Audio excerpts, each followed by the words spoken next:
going to talk about today is how to first access the digital chip kit. And because there is actually a couple of steps that you have to do every time you go in to use the digital chip kit. So I'm going to show you what you'll need to do. The only thing that I can tell you to make it the easiest way is to get this up and running when you walk in through the door. It's about the only thing that I can tell you to do for this, because as of right now, they don't have any way for you to download it onto your computer. So that's kind of a bummer, but that it is what it is as of right now. So when you get the email, it's going to send you to this web page. And this is the 95% web page, which most of you should be familiar with due to the fact that you should be registering your products as you get it. But this is what you will see. You're going to click log in. You should have an email and a password. So you'll log in. And when you log in, it's going to take you to your page of what you have been able to register. If you have not yet registered the digital chip kits, you'll need to do that. Scott sent you an email that has all the information that you need to be able to register that product. I'm not going to go through that right now. So if I was teaching in the morning, I would come, I would do this, I would go to this website, I would go ahead and click on the digital chip kit that I would be using for the day. So if you are in first grade, basic is what you'll be using. If you are in second grade, you, depending on what your kids are needing, will either be going into basic or advanced chip kit. If you are in third grade, most of your kidlets should be using the advanced. And then if you're in fourth grade, if you've got some struggling kidlets, you might use the advanced.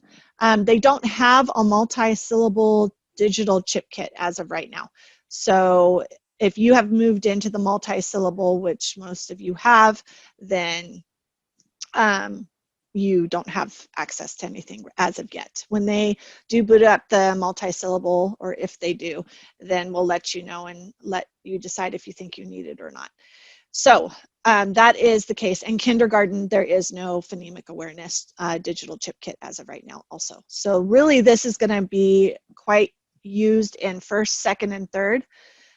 Fourth grade, again, you will use it for maybe your struggling students, but even then you're into the multi-syllable, so maybe not. Okay, so that is what you'll go ahead and do. When you turn and choose whatever chip kit that you choose, you're going to actually need these word lists. This is what the word lists look like. So as of right now, you are going to be using either skill 6, or if you're in the basic, maybe you're doing skill 2, which is CVC words. What's really cool about this is that you have word lists that go from skill 2 to skill 5 for basic, and then your advanced goes from skill 6 to skill 10, or skill 6 to skill 9, excuse me, 9. So you're going to go ahead and have these printed. Now what I did is, since I knew you needed this printed, Scott sent you a little email this morning, but it tells you on there that I am making, or well, Alpha Graphics is making us a book of all the word lists. Because when you teach this chip kit, you're going to need your word lists sitting right next to you, because you're not going to know what word you are using on the little PowerPoint that they put together. It doesn't have the word anywhere. So when I was being trained, I had no clue where she was getting these words. And they are not the words from your phonics lesson library. They are not your words from your phonics chip kit manual. This is a whole other set of words. So that's kind of nice. You're not dipping into anything that's being taught in your walk to read groups, or if you are using the chip kits in your small groups as you're teaching your phonetic skill for that week, it's not even in there. This is something completely and utterly different. So that's why this product is supposed to be whole group. and it should only be about 5 minutes every day. So if you are been teaching around for a while, in first grade we used to have these ginormous flip books that we would teach phonics skills with, and we had this thing anyways, and it was about 5 minutes, and it was super quick and speedy. That's what this is, but instead it's going to be projected. So let me show you what that is going to look like. So this is when you click on that digital chip kit, this is what you're going to see. This is the basic. So if you look, or no, sorry, the one I'm showing you is the advanced. This is the advanced. It's to skill 6. So what you'll do is you can just click here anywhere on the screen, or you can go to next, or you could even come over here. I don't know why they have multiple ways to be able to get through it, but you can choose whatever's more comfortable, because maybe you'll want to go to skill number 4. So it just depends. Now, if you look here, it says words 1 through 10. And so these are all the slides for words 1 through 10. If you look here, these are the words that you would be covering if you chose words 1 through 10. If you choose words 11 through 20, here they are, so forth and so on, all the way to 40 words, okay? So again, if you want to go to the next, then this is where you would go if you were doing 11 through 20, 21 through 30, 31 through 40. So this is kind of a shortcut to get to the words that you want to work on.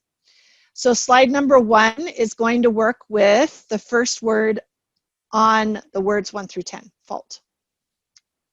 Slide number 2 will work on gray.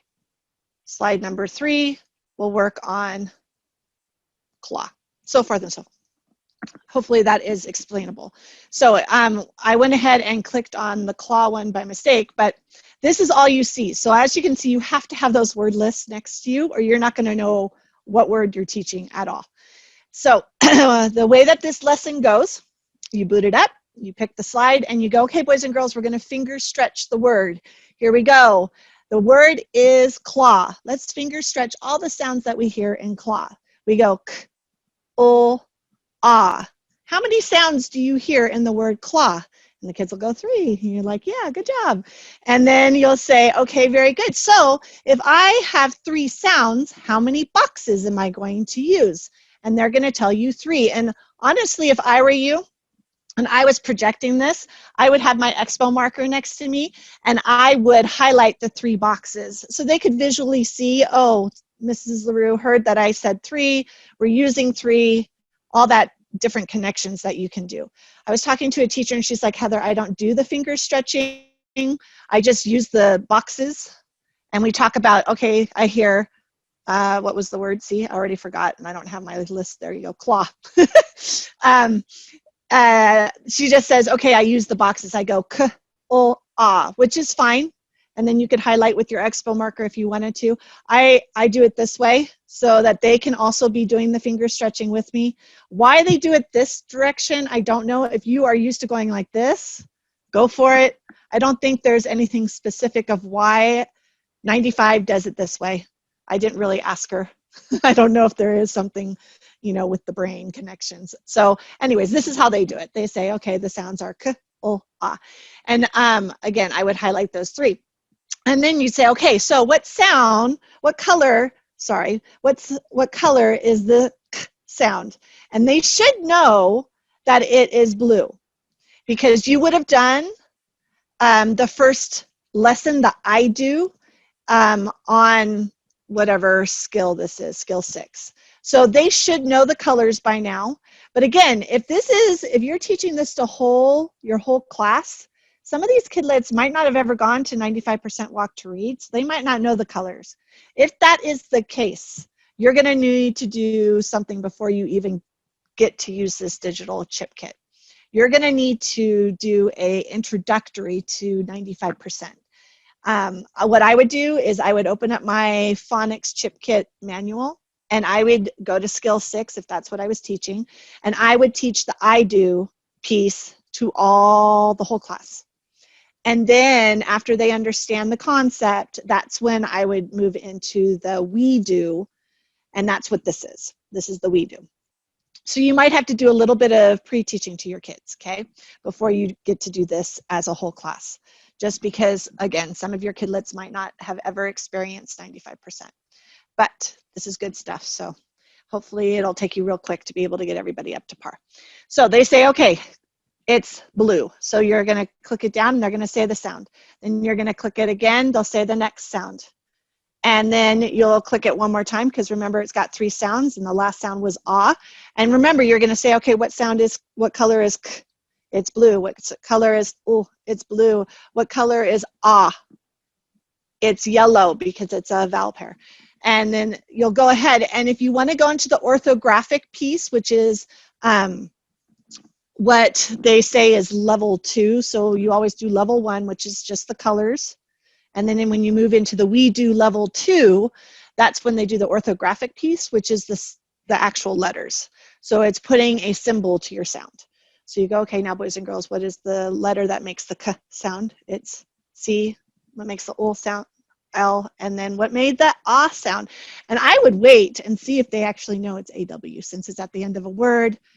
Hopefully they should be learning this skill within your phonics, within your spelling list for the week. So it should literally be really great practice and a really great way to assess where your kidlets are. Whenever I did a whole class type thing like this, I always was watching the kidlets to see who got the answers, who was looking at a partner, who was slightly delayed in their answer, all that kind of stuff, to just kind of give me a quick assessment of where my kidlets were. And then if you've got the time, because remember, just 5 minutes, if you've got the time, you could move into the next slide, which would be this one. And of course, you need to have your list next to you, so it'd be the word tight, and you'd start again. So you go, okay, boys and girls, let's finger stretch the word tight. Here we go, ready? T, I, t. Okay, how many sounds did we hear? 3. So how many boxes? 3. You would highlight, I would highlight the 3. I go, okay, boys and girls, what sound, what color makes the t sound? And they say blue. What makes the I sound? They say yellow, because it's the IGH. And then what sound makes the t? Yeah, or what color, excuse me, what color? And then we would go into the letter sounds. Okay, so hopefully this is making sense. It's pretty cool. I don't know. I think it's pretty awesome. I really like it. And if you're worrying about basic, if some of you came and were like wanting to see the basic, it is exactly the same thing. It does not look any different than this, other than you won't have yellow. You'll have red, because you're talking about vowels. But if you've been teaching 95%, you know that. Just remember that you might have to do a pre-teaching lesson of the I do piece. So again, all I would do is I would bring up my skill 2 in my phonics chip kit manual, and I would do the I do piece with everybody, so everyone was aware of what colors we would be using, what they represent. Maybe even have a chart next to you so you can help the kids remember until they get really used to it. But it really should be only a 5-minute thing that you get to do through each day.